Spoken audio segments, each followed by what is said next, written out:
Hey, this is Chris giving you an update on the APR body kit. Having some issues with some gaps I'm trying to close up. I spoke with Tony Wynn over at APR. He said that all these cars, the Spyders, are put together by hand. So he said they're not mass produced, they're not put together on an assembly line, so you're going to get some variations. He said of the 3, or actually 4 body kits they did in-house, 3 of them went together really smoothly, and the 4th one was kind of a challenge to get the parts to fit. So I'm kind of stuck with some challenging areas here. Just going to kind of go over with you. I've got some gaps here that just are really uneven, and no matter how I adjust it or move it out, I can't seem to get rid of it.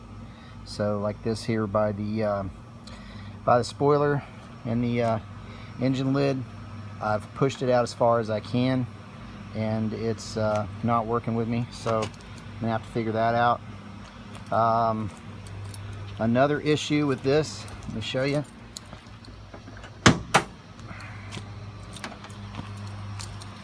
For those of you guys considering this body kit, there's a lot of things you're gonna have to fabricate.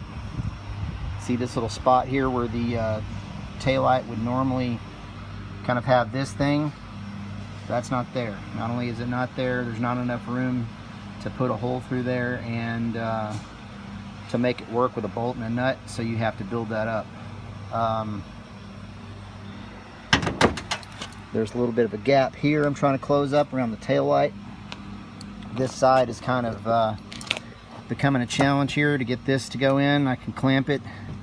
That's what I'm going to have to do, trying to kind of clamp it in. The problem is the other side has more of a lip here, so it's easy to clamp these two together and to, you know, get these to stay together and come up real flush and nice. This side doesn't have much to it. It's like they trimmed it too much, and so that's kind of a challenge. This part is coming together pretty good, but then I've got this horrible gap right there. And the only thing I can think of doing is to pull these 2 pieces apart and refiberglass that and fill in that gap to basically make it one solid piece. Because if I move it back this way, if I tap it in, I can only get about 1/8 of an inch back further before you start to have a gap right here. And so that ends up being just another problem. It ends up kind of robbing Peter to pay Paul. So the front is pretty straightforward. It looks like it's going to line up all right. Just need to clamp these down. Headlights look like they're going to line up okay. The hood gap looks like it's okay. So that's kind of what I'm looking at right now. You can kind of see where it's at. I'll try to get back a little further so you can kind of see the car from an angle.